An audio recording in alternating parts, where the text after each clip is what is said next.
Estás escuchando Máquinas Voladoras.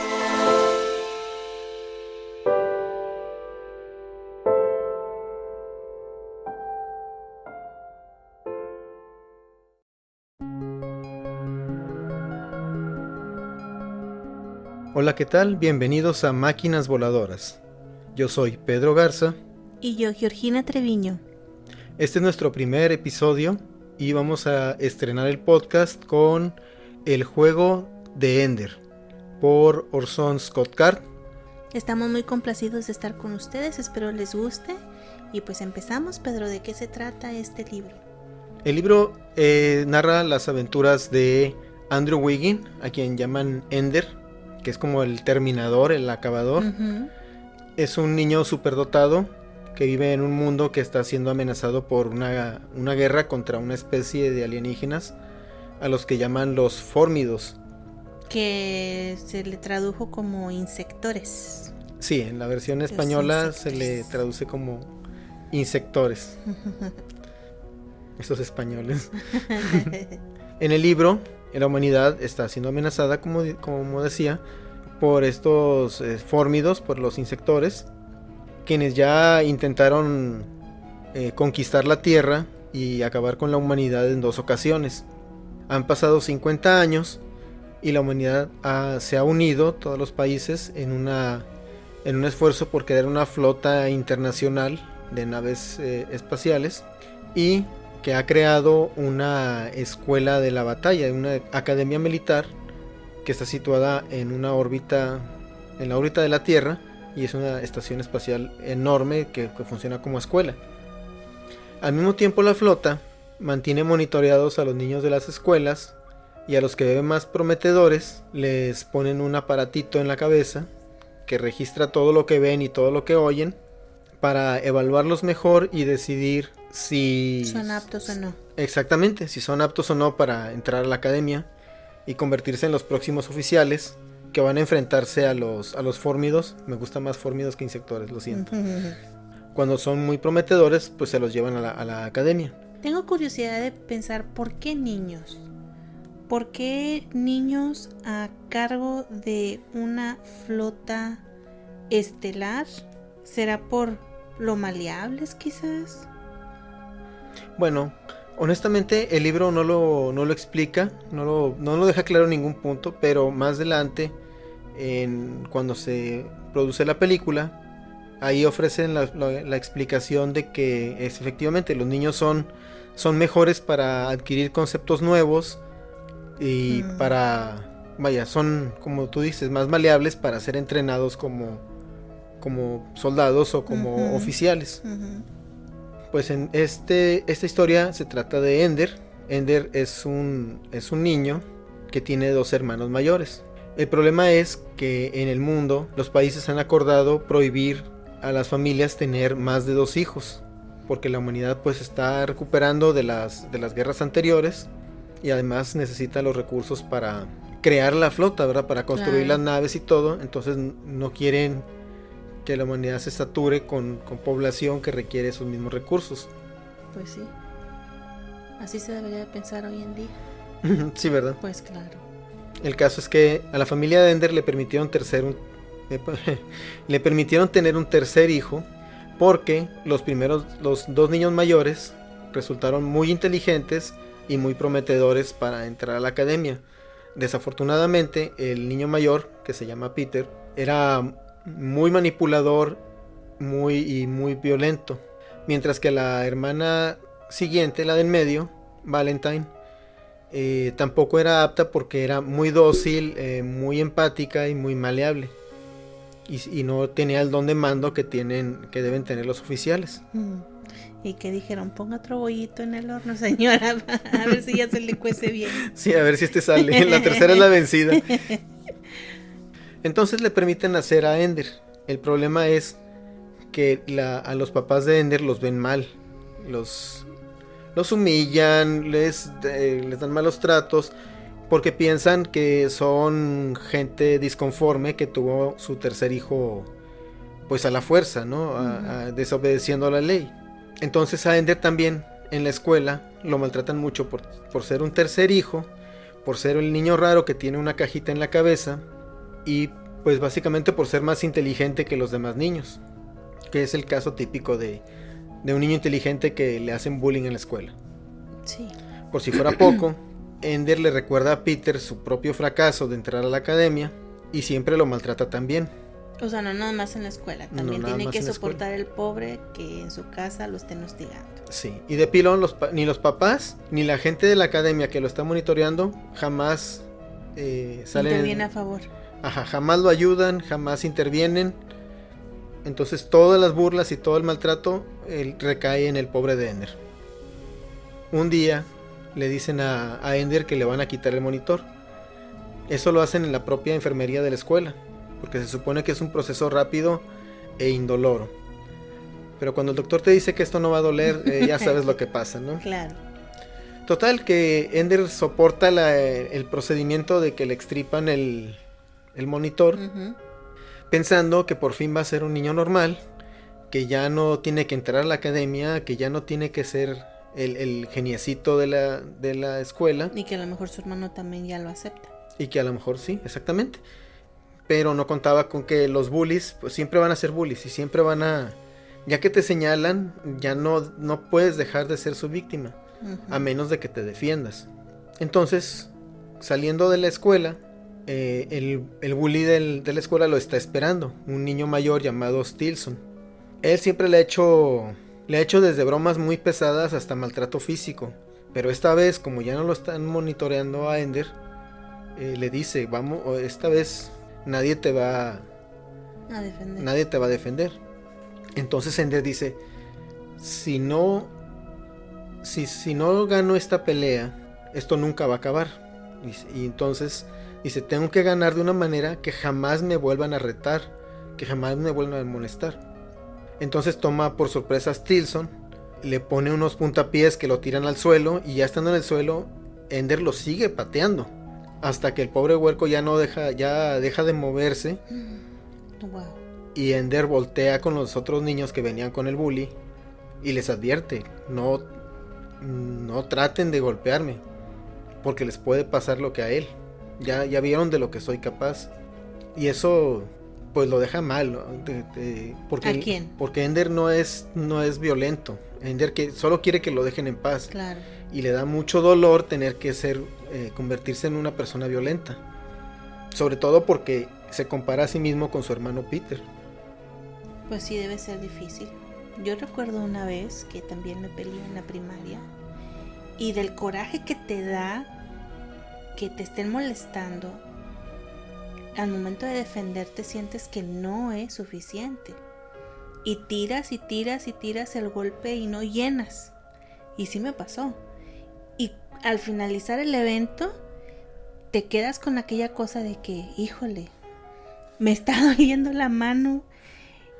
O sea, no solo le hice daño a ese niño, sino que a mí también me está doliendo lo que hice.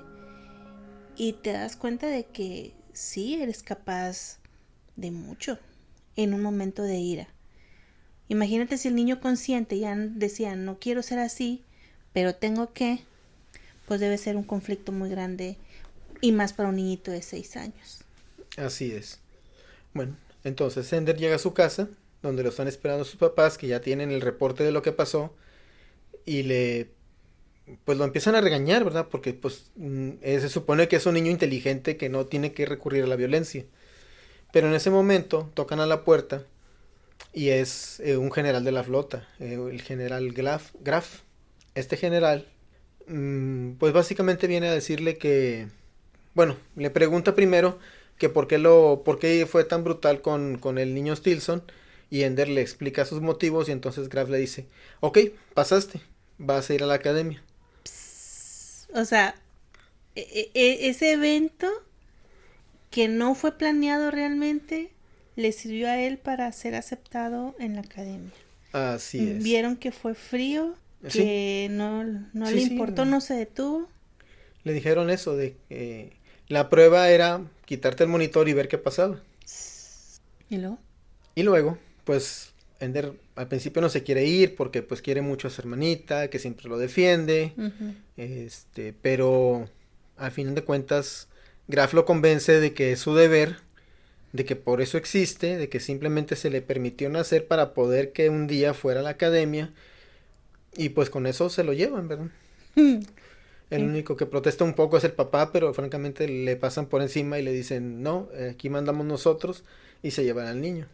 O sea, bueno, pues sí, es que esa era la condición de su nacimiento y los papás ya lo sabían. Ya no podían decir más nada. Pues total que trepan a Ender a un transbordador junto con otros niños que ya fueron elegidos. Y Ender hace una pequeña observación ahí acerca de la gravedad. Y Graf aprovecha la ocasión para decirles a todos los niños del transbordador que Ender es el número 1, que es el más inteligente, y que los demás pues básicamente son una panda de inútiles que no tienen ningún futuro en la academia. Y eso pues los niños se lo toman a mal y no van contra Graf, sino contra Ender. Y desde el principio tiene que volver a pelearse para poder que dejen de molestarlo los niños de la escuela de la batalla. O sea, el vato vuelve al niño un apestado. Exacto. ¿Qué? Y ese es su plan. Y ese va a ser su plan durante toda su estadía de 10 años en la escuela de la batalla. Ay, pobrecito, imagínate un niño de 6 años. Sin papá, sin mamá, sin la hermanita que lo cuida. Enfrentándose a un grupo de extraños. Que lo miran con desprecio. O a lo mejor no nada más lo miran, ¿verdad? Sí le hacen cosas. Sí, pues sí. Ya sabes que los niños no paran en decirle cosas a la gente. Y menos al niño que consideran el blanco de sus corajes, ¿no? Pues total que la vida en la estación espacial, la vida en la escuela de la batalla, pues es como cualquier academia militar. Los niños llevan clases, aprenden de estrategia, aprenden organización militar y tienen su formación normal. Pero también hay un simulador de batalla, que es un espacio grande sin gravedad, donde los niños se organizan en escuadrones y pelean con pistolas láser que no les hacen daño, pero los inmovilizan. Y esto lo usan como entrenamiento, pero también utilizan mucho un sistema como una especie de torneo para rankear, para poner a los niños en una tabla y ver quiénes están aprovechando mejor. Entonces todos los niños de la academia, de la escuela de la batalla, están obsesionados con ser el primer lugar. Uh-huh. Y como todos los niños ahí son niños genios, son niños prodigio, y están llevando una formación militar, son capaces de muchas estrategias y muchas crueldades, pero Ender poco a poco se va destacando como el mejor estratega y como el mejor peleador de la escuela de la batalla. Uh-huh. Cosa que le va ganando unos pocos amigos, pero también muchos enemigos. Y el personal de la batalla, de la academia, constantemente lo está separando de los pocos amigos que va haciendo. Lo cambia de escuadrón, lo pasan de año, lo gradúan de los novatos y siempre los ponen con gente más difícil. ¿Esto con qué propósito? Bueno, ahí el propósito de la academia y de Graf es que lo tiene... Bueno, Ender es percibido como la salvación de la humanidad. Tienen que convertirlo en una máquina de combate y tienen que convertirlo en un héroe.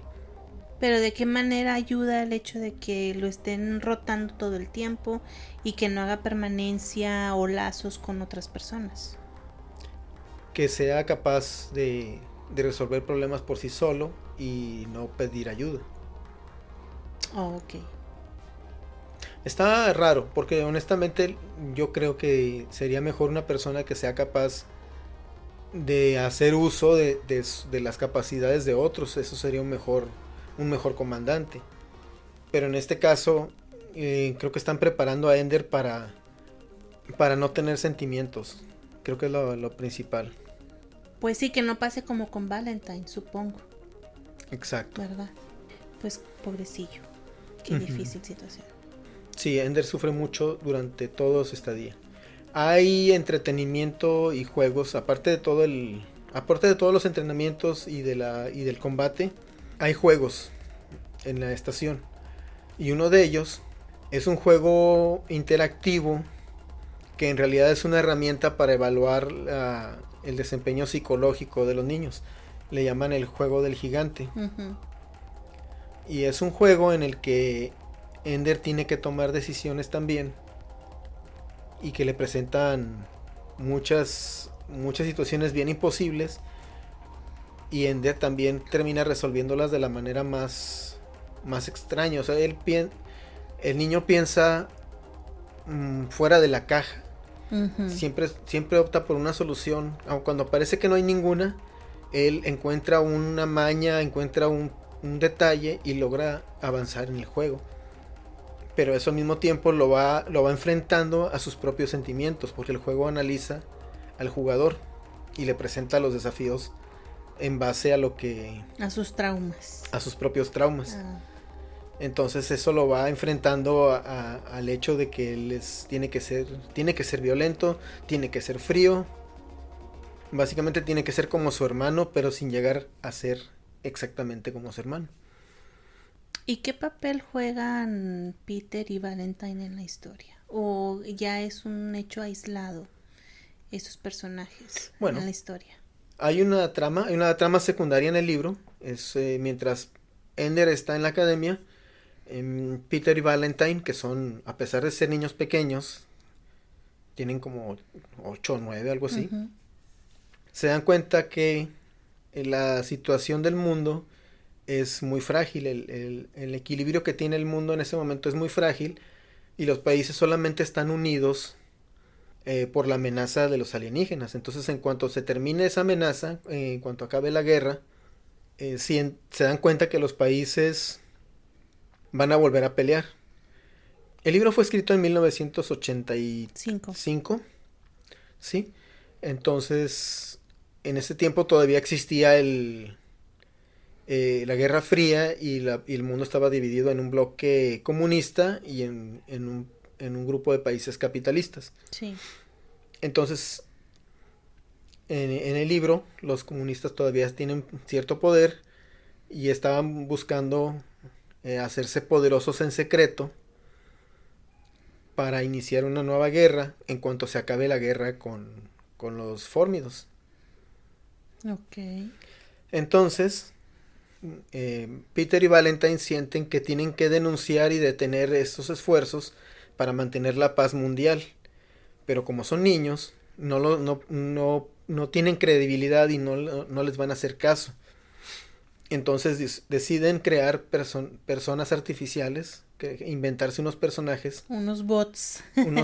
bueno, no bots, porque un bot es algo automático, Sí. pero sí unos avatares, por así decirlo, Ajá. y usarlos en la red para discutir temas, para escribir artículos que vayan influyendo en el acontecer del mundo. Imagínate. Es lo que sucede hoy en día. Así es. 35 años. Hace 35 años no había una internet, no había redes sociales, Pero ya lo hablaban en este libro. pero el autor Card ya estaba previendo que las comunicaciones instantáneas y las redes sociales existirían y permitirían a la gente tener una voz que en el momento de que se escribió el libro no la tenían. Y eso es algo muy, muy, muy padre de la ciencia ficción. Sí. Bueno, nada más que tenemos una gran diferencia. En este libro estamos hablando de dos niños súper dotados, eh, inteligentes y capaces de poder externar opiniones y manipular al mundo con argumentos. Hoy en Ujú. día Puros memes. cualquier pendejo habla. Todo el mundo tiene la razón, todo el mundo tiene la verdad absoluta. Y pues, también es algo peligroso. Sí, tiene que surgir alguien que realmente tenga la voz de la razón para que nos lleve a buen término, porque estamos un poco perdidos todos, creo yo. Sí, la verdad. Pues qué interesante, oye.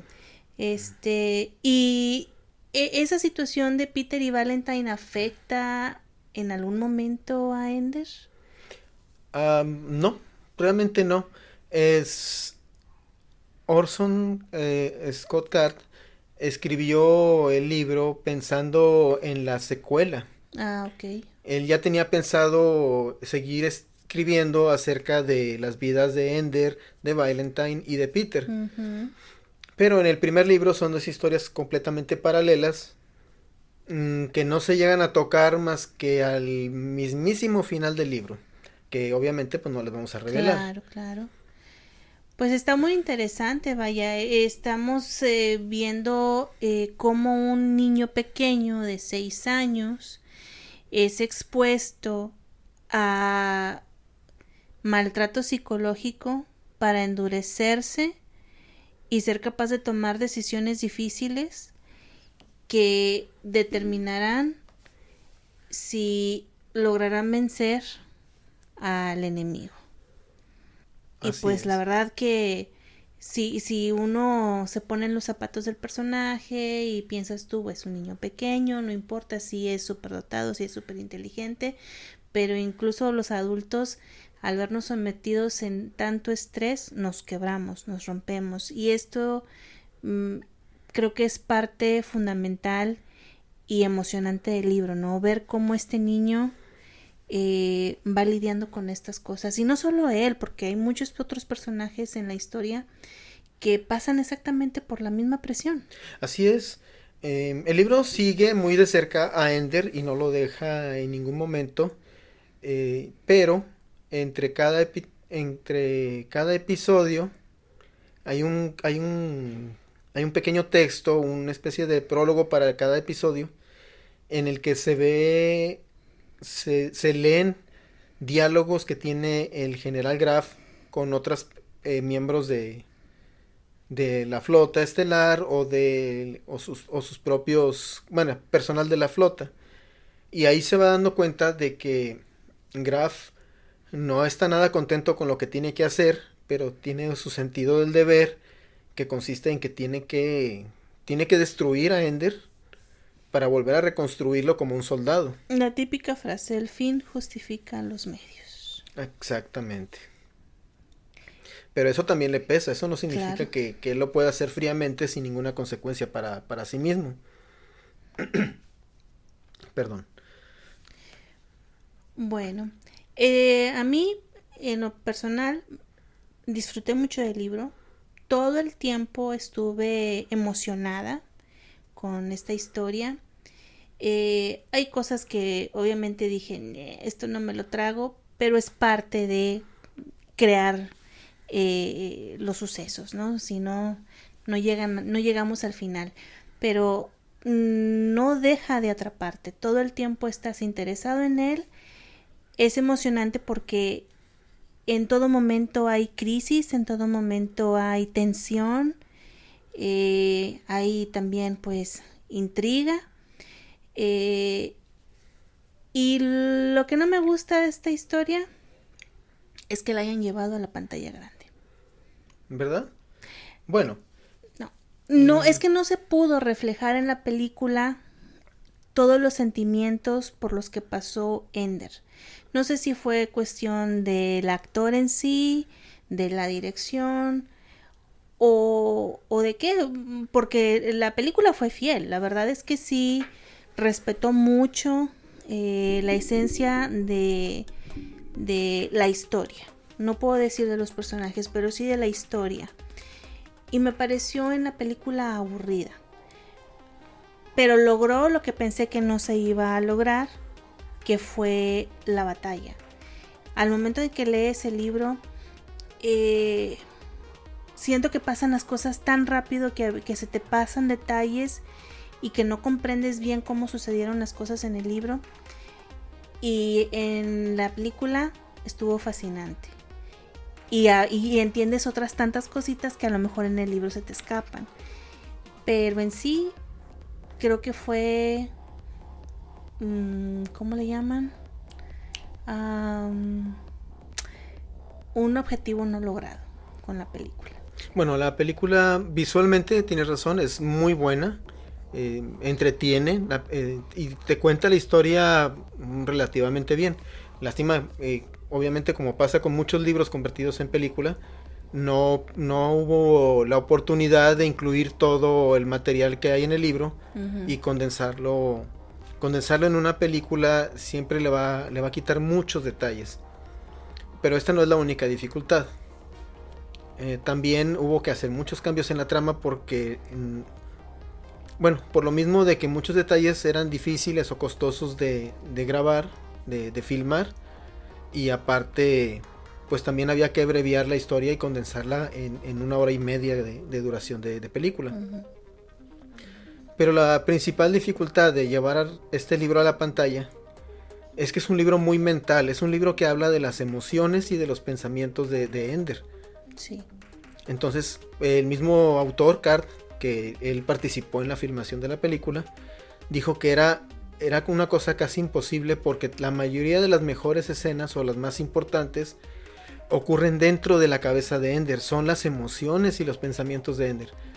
Y desafortunadamente este niño, Asa Butterfield, creo que se llama, pues no tiene mucho con qué trabajar y el personaje queda un poco plano. Sí. No puedes, de una manera efectiva no puedes retratar el pensamiento o el sentimiento de una persona cuando es muy complejo. O sea, sí, el niño se enfurece, el niño se pone triste, pero no llegas a ver qué es lo que está pensando o sintiendo realmente. No logras ya la empatía en la película con el niño. No es lo mismo con el libro. En el libro estás desde la primera página totalmente embebido en la vida de Ender. Y la sufres con él. Entonces, en pocas palabras, yo recomiendo mucho este libro. De veras la van a pasar bien, se les va a ir súper rápido, no lo van a querer soltar hasta acabárselo. Y pues se los dejamos de tarea. Sí, así es, porque bueno, los que ya vieron los que primero leyeron el libro y ven la película, yo siento que la película no les aporta mucho, más que el aspecto visual. O si tú quieres, queda un poquito mejor explicado las escenas de la batalla, que en el libro pues sí te puedes enredar un poco tratando de imaginar todo lo que se describe. Y pues en la película ya lo estás viendo. Fuera de eso, pues la película no le aporta mucho a quienes ya leyeron el libro. Al contrario, las personas que disfrutaron de la película pueden leer el libro y les va a rellenar muchos huequitos y les va a mostrar una historia mucho más rica y mucho más entrañable de la historia de este niño, de Ender. Que van a querer más. Y para suerte de todos, hay más. Son un montón de libros, pero todos están muy buenos. A mí, de toda la saga, mi favorito es el segundo libro, que es La Voz de los Muertos. Más adelante, en otro episodio, si ustedes se interesan, podemos platicar de él. Así es, si lo están viendo en una plataforma con comentarios como en Facebook o en el sitio, pueden dejar su comentario y pedir que sigamos analizando la saga de Ender, que son 5 libros que se escribieron de la historia de Ender, más otros 5 libros que siguen una historia paralela, pero todo desde el punto de vista de otro de los personajes del libro. Muy bien. Bueno, pues ha sido todo un placer estar con ustedes y compartirles nuestra experiencia leyendo sobre el juego de Ender. Esperamos les haya gustado y pues los esperamos la siguiente semana con otro episodio más. Así es, recuerden que vamos a estar dejando un episodio nuevo cada jueves a las 10 de la noche, hora de México. Y pues cualquier sugerencia o comentario, por favor háganla saber a través de nuestra página www.maquinasvoladoraspodcast.com. Pues fue un placer. Gracias por estar con nosotros. Nos vemos la siguiente semana. Hasta pronto.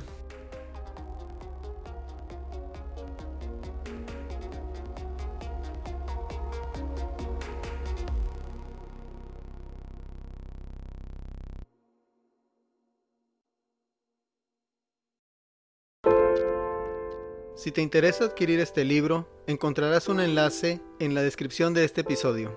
Envíanos tus comentarios o sugerencias a www.maquinasvoladoraspodcast.com o a nuestras redes sociales Facebook, Twitter e Instagram. Escúchanos en tu plataforma de podcast favorita. También puedes visitarnos en nuestro canal de YouTube.